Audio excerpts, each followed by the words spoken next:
Everyone, कैसे हैं आप सब। आई होप सब अच्छे होंगे।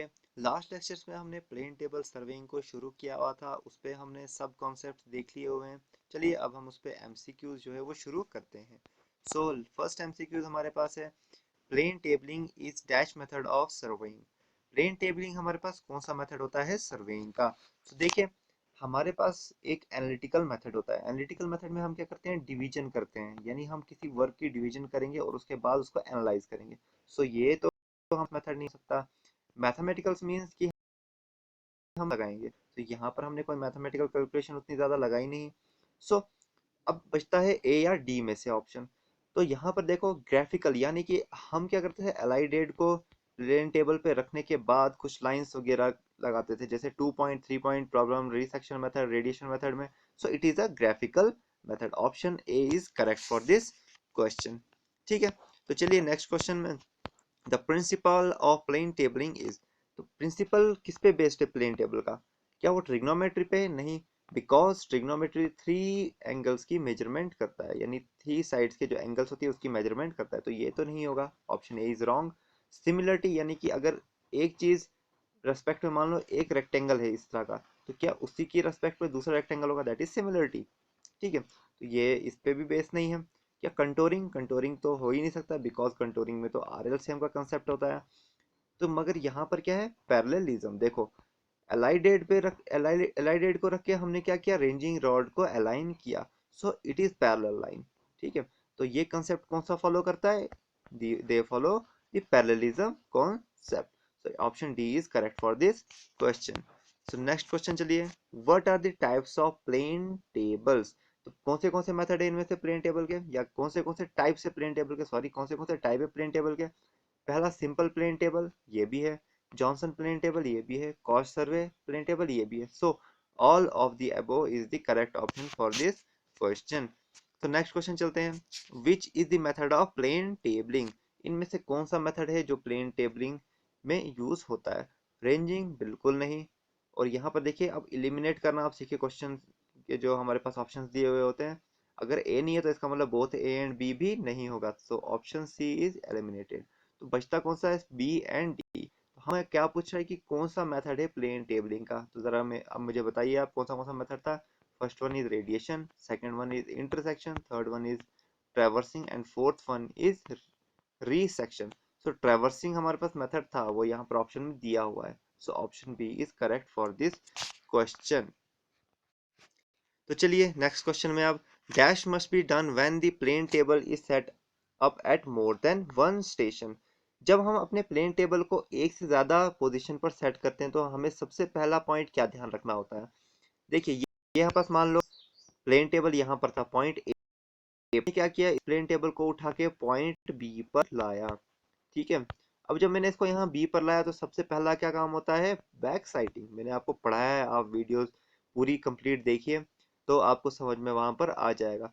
जब हम बैक साइटिंग करते हैं उससे क्या होता है, ए और बी की अलाइनमेंट जो है, जहां पर उसकी पोजीशन है ड्राइंग शीट पर, वो एग्जैक्ट मैच हो जाती है। तो इस प्रोसेस को हम बोलते हैं ओरिएंटेशन। सो यहाँ पर आपको करेक्ट ऑप्शन कौन सा दिख रहा है, ऑप्शन बी इज ओरिएंटेशन। तो जब भी हम स्टेशन यानी कि प्लेन टेबल को एक से ज्यादा स्टेशन पे सेट करते हैं तो तब हमें उसे सबसे पहले क्या करना पड़ता है, ओरिएंट करना पड़ता है। सो नेक्स्ट क्वेश्चन देखिए, dash method of plane tabling is suitable for local inaccessible points. What question is saying, local inaccessible point, यानी कि जब जो पॉइंट है वो इनएक्सेसिबल हो। मान लो यहाँ बीच में पॉन्ड आया और मैं यहाँ से मेजरमेंट करते करते चल रहा हूँ, अब बीच में चेन से मैं मेजरमेंट कर रहा हूँ, मान लो लेटर एग्जांपल कि मैं चेन से मेजरमेंट कर रहा हूँ। अब बीच में पॉन्ड आ गया तो मैं कैसे मेजरमेंट करूंगा, तो मैं फेल हो गया यहाँ पर मेजरमेंट करने के लिए। लेकिन इसके लिए भी हमारे पास प्लेन टेबलिंग में एक मेथड है जो इसको ओवरकम कर जाता है। कैसे, तो देखिए मैंने आपको चार मेथड पढ़ाए थे। First one is resection, second one is intersection, third one traversing and fourth one is ये सॉरी रेडिएशन एंड रिसेक्शन। तो यहाँ पर उल्टा हो गया। तो चलो देखो, हमने क्या किया था, जो रेडिएशन मेथड था, रेडिएशन मेथड में हमने क्या किया था, जब चेनिंग भी अवेलेबल हो और रेंजिंग भी अवेलेबल हो, तो दोनों अगर अवेलेबल हो गए तब हम मेथड करेंगे रेडिएशन। लेकिन जब हमारे पास सिर्फ रेंजिंग अवेलेबल हो लेकिन चेनिंग हम नहीं कर सकते क्योंकि बीच में क्या आ गया, इनएक्सेसिबल पॉइंट, तब हम यूज करते थे इंटरसेक्शन। सो यहाँ पर आपको यहाँ पर दिख रहा होगा रेडिएशन तो नहीं हो सकता, तो ये ऑप्शन एक इनकरेक्ट। रिसेक्शन भी नहीं हो सकता, बी भी इनकरेक्ट। सो इंटरसेक्शन यहाँ पर करेक्ट ऑप्शन है। ठीक है, तो option C is correct for this question. Which of following is not an instrument used in plane tabling? इनमें से कौन सा इंस्ट्रूमेंट प्लेन टेबलिंग में यूज नहीं होता है? एलाइडेड, ये तो होता है। यू फॉर्क भी होता है, रफ कंपास भी होता है। None of the above is the correct option, यानी ऑप्शन डी इज करेक्ट। तो ये बहुत ही इजी क्वेश्चन था। What are advantages of plane table surveying? क्या क्या इनमें से एडवांटेजेस है प्लेन टेबल सर्वेइंग को? देखिए, it can be used in all. Plane tabling क्या हम ऑल वेदर में यूज कर सकते हैं? रेनफॉल हो गया तो नीचे तो हमारे पास प्लेन टेबल पे शीट है, ठीक है, तो वो भी खराब हो जाएगा। So B is not a advantage of plane tabling. Third option देखिए, replotting can be done easily. नहीं, रीप्लॉटिंग भी हमारे पास जो डन है यहाँ पर इजली नहीं हो सकती है। So all of the above यहाँ पर हो सकता है? नहीं, तो ऑप्शन डी भी एलिमिनेट हो जाता है। एलिमिनेट करना सीखो सबसे पहले। सो option A is correct, it is rapid method. जो हमारे पास प्लेन टेबलिंग मेथड है ये रैपिड मेथड है। व्हाई? बिकॉज मैंने आपको बताया था कि रीडिंग, जो हम रीडिंग लेते हैं और जो हम मेजरमेंट लेते हैं, ठीक है, दोनों हम एक साथ ही डन करते हैं। ये नहीं है कि हमने पहले मेजरमेंट ली एंड देन उसके बाद हमने उसको वर्क बुक पर जो है प्लॉट किया। हम दोनों साथ में करते हैं, यानी हम यहाँ पर रीडिंग भी साथ में लेंगे, और कहने का मतलब ये है कि मैं साइटिंग भी साथ में करूंगा और उसके बाद उसको ड्राइंग शीट पर भी उतारूंगा, तो दोनों काम एक साथ हुए, तो इसको हम क्या कहते हैं? It is rapid method. हमने तेजी से काम किया। चलिए next question. Dash is used for sighting the objects and drawing the rays in plane table surveying? तो कौन से यहाँ पर इंस्ट्रूमेंट है जो हमारे पास साइटिंग में मदद करते हैं, यानी कौन से ऑब्जेक्ट या फिर हमारे पास क्या है, इंस्ट्रूमेंट है? प्लेन एलाइडेड, प्लेन एलाइडेड तो होता है, जी हाँ, प्लेन एलाइडेड हमारे पास एक टाइप ऑफ जो हमारा स्कोपिक एलाइडेड, ये हमारे पास मॉडर्न एलाइडेड है जो आज के टाइम में यूज होता है। सो ये दोनों एलाइडेड आज के टाइम में यूज होते हैं, किसके लिए? साइटिंग के लिए। सो ऑप्शन सी यहाँ पर both A and B is the correct for this question. देखिए, ये हमने जो है वीडियो लेक्चर में नहीं कंप्लीट किया था, क्योंकि इस पे ज़्यादा टाइम वेस्ट करना जो है वो सूटेबल नहीं था, इसलिए हमने इसको एमसीक्यूज की फॉर्म में करना सही समझा।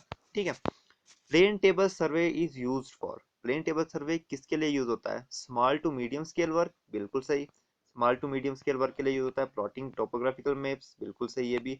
Filling in interior details of traverse, यानी ट्रेवर्स किया कंप्लीट और उसके बाद उसके बीच के डिटेल्स को फिल करने के लिए। सो तीनों यहाँ पर करेक्ट है, तो all of above is correct for this question.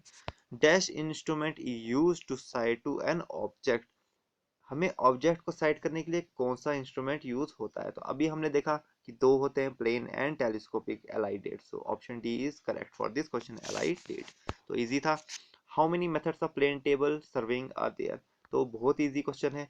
Plane table surveying में कितने मेथड होते हैं बताया था मैंने, radiation, intersection, traversing and resection. तो चार मेथड है। So option B is correct for this question. Which of the below is use for levelling a plane table? जब हम प्लेन टेबल को लेवल करते हैं तो हम इनमें से कौन सा इंस्ट्रूमेंट यूज करते हैं? प्लम्ब बॉब, बिल्कुल नहीं। स्प्रिट लेवल, देखिए पहले कंपास चलते हैं, कंपास भी यूज नहीं होता। यू फ्रेम भी यूज नहीं होता, तो हमारे पास ऑप्शन बी ही बचता है, यानी स्प्रिट लेवल। स्प्रिट लेवल जो है हमारे पास लेवलिंग के लिए यूज होता है। इसमें एक बबल होता है, लिक्विड फिल होता है, जिसमें एक बबल होता है ऊपर पे जो हमारे पास लेवलिंग टेबल की शो करता है। ये इसके अलावा बहुत सारी जगहों पर भी यूज होता है। Which of the below is not an advantage of plane table surveying? ये हमारे पास 14th क्वेश्चन है।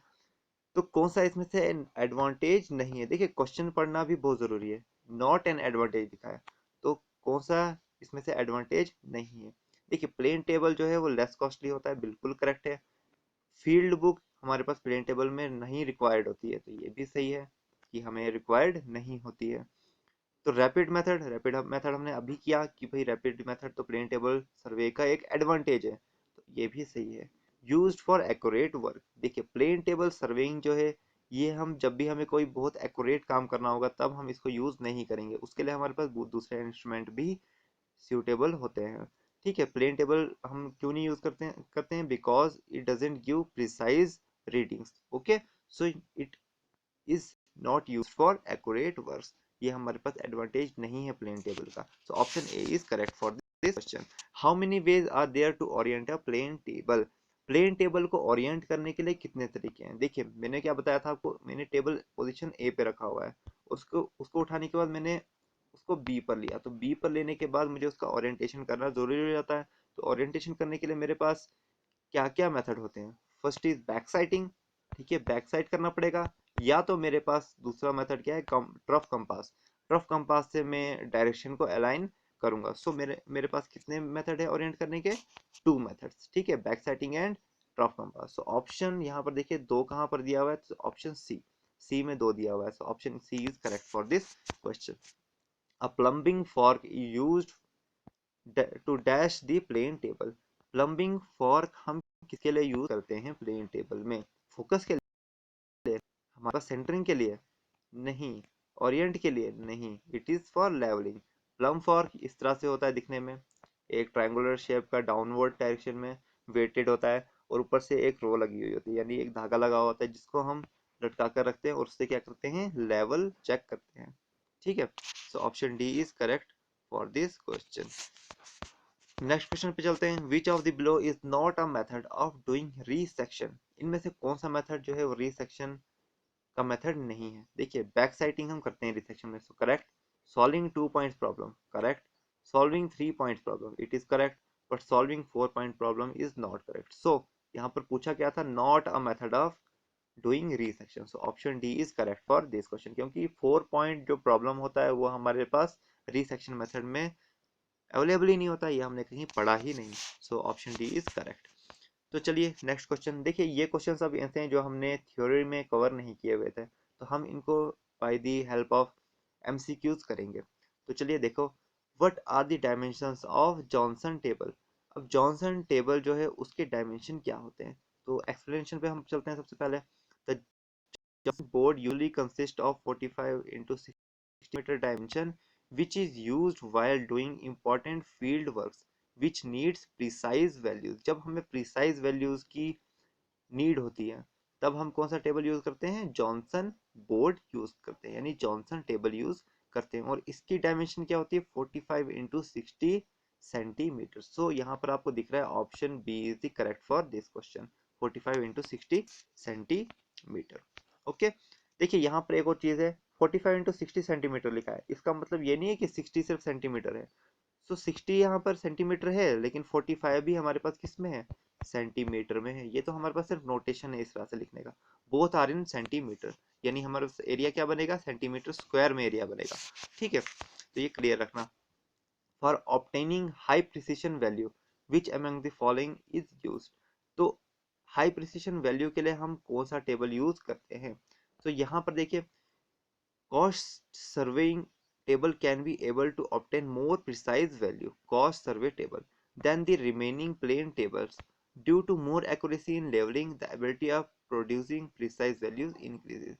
देखिए जो हमारे पास कॉस्ट सर्वे टेबल है, ये हमारे पास ज़्यादा एक्यूरेट यानी ज़्यादा प्रिसाइज वैल्यू देता है। प्रिसाइज मीन्स एक्यूरेट वैल्यूज, तो एक्यूरेट वैल्यूज देता है। तो एक्यूरेट वैल्यूज देगा, तो यहाँ पर क्वेश्चन में क्या पूछ रहा है? For obtaining high precision values, value पूछा है कि एक्यूरेट वैल्यू कौन सा टेबल देगा। सो ऑप्शन यहाँ पर क्लियर विजिबल है कि option C is the correct for this question. देखिए दो हमने यहाँ पर कर लिए, एक जॉनसन टेबल, जॉनसन टेबल किसके लिए यूज होता है, और कॉस्ट सर्वे टेबल भी किसके लिए यूज होता है। सो यहाँ पर देखिए क्वेश्चंस बन गए एमसीक्यूज में, ठीक है, जिनको हमको थ्योरी में करना ज्यादा जो है रेट नहीं था। चलिए लास्ट क्वेश्चन देखते हैं, in which of the following cases orientation by back sighting is used? देखिए बैक साइटिंग करनी है हमने, सो बैक साइटिंग करने के लिए सबसे पहले हम इसको थोड़ा डिटेल में स्टडी करते हैं, एक्सप्लेनेशन पढ़ते हैं। Orientation by back sighting is used when it is not possible to set instrument for obtaining more and accurate values. हम ओरिएंटेशन बैक साइटिंग कब यूज करते हैं? जब ये पॉसिबल नहीं होता है कि इंस्ट्रूमेंट को स्टेशन पर मार्क किया जा सके। सो यहाँ पर क्या पूछा है क्वेश्चन में, in which of the following cases orientation by back sighting is used? तो कब करते हैं हम बैक साइटिंग यूज? जब हमारे पास पॉसिबल नहीं होता है कि हम इंस्ट्रूमेंट को सेट करें या फिर मार्क करें किसी स्टेशन पे, ठीक है। तो यहाँ पर देखिए, when approximate levelling is required, नहीं। When second point is available for orientation, नहीं। So when speed is more than accuracy, हमारे पास speed is more than accuracy important तो नहीं है, ठीक है, तो ये भी नहीं होगा। So option C is correct, when it is not possible to set instrument over station mark. So यहाँ पर हमने आज 20 एमसीक्यूज को कवर कर लिया। सो आई होप कि आपको ये वीडियो अच्छा लगा हुआ होगा, और आगे फर्दर वीडियोस आने के लिए आप प्लीज़ इस चैनल को सब्सक्राइब कर लीजिए, और अगर वीडियो अच्छा लगा हो तो लाइक भी कीजिए। थैंक यू, आज की लेक्चर में